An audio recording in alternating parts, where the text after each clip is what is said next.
हमने भकावे में अच्छाई मान ली, हमने भी इसको वोट दिया था। 2 बार दिया, 19 में दिया।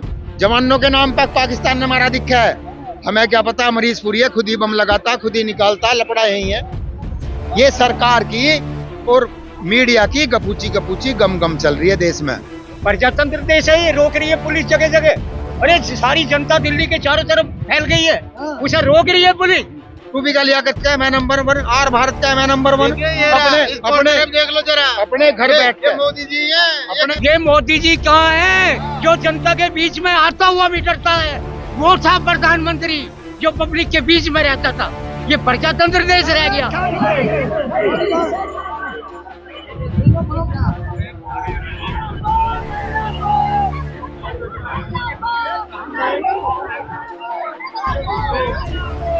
बारह साल से नहीं बोल पाए, इसमें भी सरकार ही दोषी है कि सरकार का अन्याय और अत्याचार, उसका दबाव इतना रहा कि कोई भी उनके खिलाफ बोल नहीं पाया। मोदी तो अगर विदेश डंका ना बजाएगा, खुद जगह बजाया हुआ है। हम बैंड वाला थोड़ी चुना था यार, विदेश में जाकर ढोल बजा रहा था। प्रधानमंत्री है, यशस्वी ये रूबी का लियाकत के और आज तक के और आर भारत के वो भोंकता कुत्ता पूता भारत, इनके चैनल पर डंका बज रहा और कहीं ना बज रहा। अच्छा, रूबी का लियाकत पूछती है प्रधानमंत्री तुम क्या खाते हो? अरे हल चलवाएगी, कुछ ही खाता हो यो, इससे गेहूं बुआवे तू भाई, इसके खाने से क्या लेना देना भाई? राजनीति की बात पर, विकास की बात कर, बुलेट ट्रेन की बात कर। इतना विकास हुआ, मैं घर से निकला बुलेट ट्रेन में बैठ गया और शहर में 50 स्मार्ट सिटी पड़ी, मैं उनमें होता हुआ यहाँ पहुंचा हूँ। इतना विकास हो गया। इस देश की बर्बादी का एक अहम कारण सबसे बड़ा मीडिया है। तो मलिक साहब को अच्छाइयाँ क्यों नहीं दिखती है मोदी जी की? अच्छा, दुर्योधन की अच्छाई उसका बाप कहता थक गया कि मेरे बाप की अच्छाई देखो, उसमें थी ना एक भी। अरे हमने भकावे में अच्छाई मान ली, हमने भी इसको वोट दिया था। 2 बार दिया, 19 में दिया। जवानों के नाम पर पाकिस्तान ने मारा दिखा है, हमें क्या पता। मरीजपुरी है, खुद ही बम लगाता, खुद ही निकालता, लपड़ा यही है। ये सरकार की और मीडिया की गपूची गम गम चल रही है देश में, इसे जनता समझ गई है। 2024 में फिर मलिक साहब वोट देंगे? कौन, हम क्यों देंगे? ना हम ना दे, हम ना दे। हमारे तो गांव में भी ना सकते, बोर्ड लग जाएगा। भाजपा जाओ, विकास को ढूंढ के लाओ। क्या साल का? अच्छा, 9 साल का विकास हो गया, उसे स्कूल में भी भर्ती कराना, हमें पढ़ाना लिखाना भी है। विकास मिल नहीं रहा, गांव में घुस जाएंगे, पहले विकास लेंगे इनसे। अच्छा, अब का नंबर ही नहीं कहा मीडिया वालों को। इस देश में यूं कह रहे हैं प्रजातंत्र देश है ये, प्रजातंत्र देश है, ये रोक रही है पुलिस जगह जगह। अरे सारी जनता दिल्ली के चारों तरफ फैल गई है, उसे रोक रही है पुलिस। ये प्रजातंत्र है। सुरक्षा हो रही जनता की सुरक्षा हो रही है।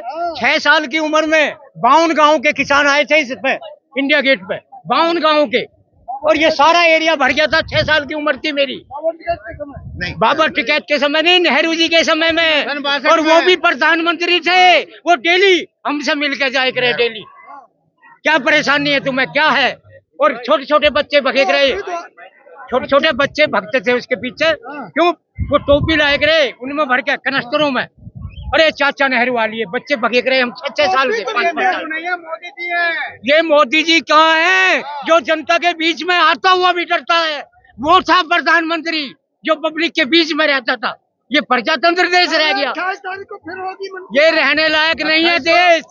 अरे मन की बात कहाँ होगी, कहाँ सुना इनकी मन की बात? सब गाँव में रेडियो ऑफ कर दें। 100 करोड़ लोग सुनते हैं मलिक हाँ, ऐसे सुनते हैं 100 करोड़ के जैसे आज तक भी क्या मैं नंबर 1, रूबी का लियाकत का मैं नंबर 1, आर भारत का मैं नंबर 1। अपने देख लो जरा, अपने घर बैठ के मोदी जी है। अपने घर बैठ के इन बच्चियों के साथ अपने घर बैठ कर नंबर 1 हो जाते हैं। ये इनका कहीं नंबर बम्बर ना है। देहात में जाके देखो, सड़कों पे जाके देखो, लोग क्या हाल कर रहे हैं इनका। इतनी गाली आजाद भारत में किसी प्रधानमंत्री ने नहीं खाई जितनी इनने खा ली। 91 में बतावा है, 0 भूल गया, 91 लाख खा चुका। जापान में बोला कि जो नेताओं की गिन रहा। जापान में मोदी जी ने बोला कि भारत में तो चिंगा है। हाँ, भारत में मोदी तो एक जगह ये बोला, मैंने सुना कि हम कहाँ पैदा हो गए।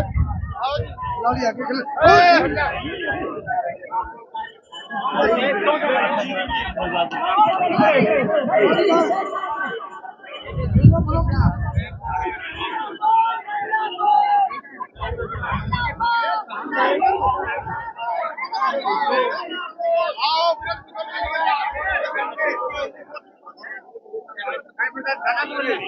केवल एक जाति विशेष का नहीं है, ये देश का आंदोलन है। हर जाति समाज का, हर शहर का, हर प्रदेश का व्यक्ति यहाँ पर है। सर, जिस आंदोलन को आप देश का आंदोलन बता रहे हैं, लेकिन वही दूसरी तरफ ये भी कहा जा रहा है कि यहाँ पर सिर्फ हरियाणा के ही पहलवान नजर आ रहे हैं, बाकी राज्यों के पहलवान मैं कहाँ हूँ आपको नजर आ रहा हूँ? मैं कहाँ का नजर आ रहा हूँ आपको?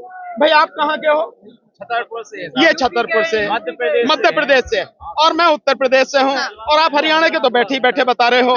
और यहाँ राजस्थान के भी लोग हैं, यहाँ पे आप देखेंगे कर्नाटक से आए हुए लोग हैं, तमिलनाडु से आए हुए भी लोग हैं, और यहाँ पर गुजरात के भी लोग हैं, पंजाब के लोग हैं, उत्तराखंड के लोग हैं। यहाँ पर आप इधर चले जाए, मध्य प्रदेश, छत्तीसगढ़ के लोग हैं, बिहार के लोग यहाँ पर हैं, हर जगह उत्तर प्रदेश के लोग हैं यहाँ पर। तो ये जो है, ये बात मैं समझता हूँ, यहाँ कहने की बजाय आप लोगों को उन्हीं से पूछना चाहिए कि आप झूठ बोल रहे हैं। यहाँ पे हर प्रदेश का व्यक्ति है, तो पूरे देश का आंदोलन है, किसी एक का नहीं। उन्होंने किसान आंदोलन को भी बहुत सीमित करके बताया था, और लेकिन पूरे देश का आंदोलन था। सीए एनआरसी का आंदोलन भी बहुत सीमित करके बताया था, वो भी पूरे देश का आंदोलन था। तो ये पूरे देश का आंदोलन है। बेटियों का मान सम्मान किसी जाति विशेष का, किसी प्रदेश का नहीं है, पूरे देश का मान सम्मान की बात है। सर, ये भी कहा जा रहा है कि 12 साल से पहलवान चुप क्यों थे, आप जाकर बोले हैं।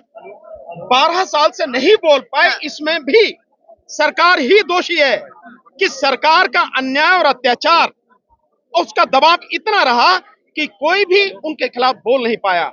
ये जो हमारी बच्चियां हैं, इनको सब लोगों को धन्यवाद देना चाहिए कि किन्होंने हिम्मत करके कम से कम आज तो बोली है, बताया तो है कि हमारे साथ ये होता है।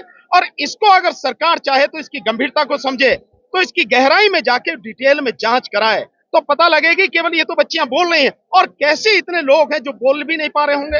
अभी भी जैसे यहाँ हो रही थी, करीब 70, 80 या 90 बच्चियां हैं जिनके साथ हो रहा है, वो बोल भी नहीं पा रही क्योंकि उनका भविष्य जो है वो भी दांव पे लगा हुआ है। तो इन सारी चीजों को गंभीरता को समझते हुए इसकी डिटेल में इन्वेस्टिगेशन होनी चाहिए कि कहां कहां किस किस स्तर पर यह अन्याय हो रहा है, किन किन के साथ में हो रहा है। बच्चों को, पहलवानों को, ये जितने भी खिलाड़ी हैं, ये तो हर कोई सुनने में आता कि खाने को प्रॉपर तरीके से नहीं मिलता, ट्रेनिंग भी उनको प्रॉपर तरीके से नहीं होती। ये तो उनका अपना जज्बा है, देश के प्रति उनकी ये भावना है कि वो चाहते हैं बेहतर से बेहतर करें, इसलिए वो मेडल लेकर आते हैं, देश का सम्मान बचाते हैं, ऊंचा करते हैं मान। सर, अभी जांच के लिए टीम तो बना रखी है सर, इसके लिए जांच तो चल रही है सर। कहाँ जांच चल रही है? इस एक महीने में जो सुप्रीम कोर्ट के आदेश के बाद तो एफआईआर हुई है, और अभी भी आप यहाँ सुन रहे हैं कि 7 लड़कियों की बात है, लेकिन एफआईआर 2 हुई है। एफआईआर तो और भी ज्यादा होनी चाहिए थी। इसके अलावा जब भी एफआईआर हुई है, उसके बाद लगभग 20-22 दिन हो चुके हैं। क्या इन्वेस्टिगेशन हुई है? क्या 161 के बयान लिखे गए हैं? क्या किसी और से पूछताछ की गई है? क्या लड़कियों का 164 का बयान लिखा गया है? मजिस्ट्रेट के सामने जो बयान दर्ज होता है वो हुआ है क्या? मुझे नहीं लगता कि अभी तक हुआ है। तो क्या इन्वेस्टिगेशन है? इसके लिए तैयार हो गया। ये आप उस ईमानदारी को समझिए कि बच्चियों ने पूरी ईमानदारी के साथ, क्योंकि वो सही हैं, इसलिए उन्होंने कहा कि ठीक है, नार्को टैक्स हो जाए हमारा भी, हमें कोई दिक्कत नहीं है। और उससे बढ़ के बात, शायद कोई भी कंप्लेंट करने वाला व्यक्ति इतने आगे बढ़ के कहने की हिम्मत नहीं कर सकेगा जो उन बच्चियों ने कही है कि न केवल नार्को टेस्ट हमारा करवाओ, बल्कि उसको डायरेक्ट उसका टेलीकास्ट करवाओ, और सुप्रीम कोर्ट के जजेस के सुपरविजन में वो नार्को टैक्स होना चाहिए। हिम्मत है तो करके दिखाओ ना, हिम्मत है तो करके दिखाओ ना। तो करवाओ उसका नार्को टैक्स। न्याय में देरी हो रही है, इससे ज्यादा और क्या होगा? अभी इन्वेस्टिगेशन शुरू नहीं हुई प्रॉपर तरीके से, एफआईआर होने के बाद तो इन्वेस्टिगेशन में देरी हो ही रही है, न्याय में देरी हो ही रही है। मोदी जी व्यस्त है सर, नए संसद भवन। हाँ बिल्कुल, मोदी जी व्यस्त हैं। मोदी जी हमेशा व्यस्त ही रहेंगे। उससे पहले चुनावों में व्यस्त है, अब यात्रा करने में व्यस्त है, फिर फीता काटेंगे संसद का, फिर कुछ ना कुछ करेंगे, लेकिन काम की बात कुछ नहीं होगी। अधिकार क्षेत्रों से बाहर है, मोदी के अधिकार क्षेत्रों से बाहर है। क्या है? मोदी के अधिकार क्षेत्रों से बाहर है न्यू पार्लियामेंट का इनॉग्रेशन करना। नहीं, एक बात सुनिए कि अभी तक जो सुनने में आ रहा है कि राष्ट्रपति महोदया को उसमें जो है इनवाइट नहीं किया गया, तो देश का प्रथम नागरिक और सरकार का कानूनी रूप से, संवैधानिक रूप से सबसे प्रमुख व्यक्ति कौन है? राष्ट्रपति। और संसद का जो भी सत्र शुरू होता है राष्ट्रपति के अभिभाषण से शुरू होता है। आप उद्घाटन में नहीं बुला रहे, तो आप संविधान का और राष्ट्रपति का अपमान कर रहे हैं, नहीं कर रहे हैं? 28 तारीख को वीर सावर की जयंती है। वो अपने ही चिन्हों के हिसाब से काम करेंगे, जो उनके सांकेतिक है उनके हिसाब से काम करेंगे। साहब क्या लग रहा है किस तरफ जा रहा है आंदोलन? मुझे पता नहीं, आप पता होगा, आप पता लगाओ कि आंदोलन किस तरफ जा रहा है। हम तो लड़ते रहेंगे जब तक हमें न्याय नहीं मिलेगा, जब तक हम जीत हासिल नहीं करेंगे हम तो लड़ते रहेंगे।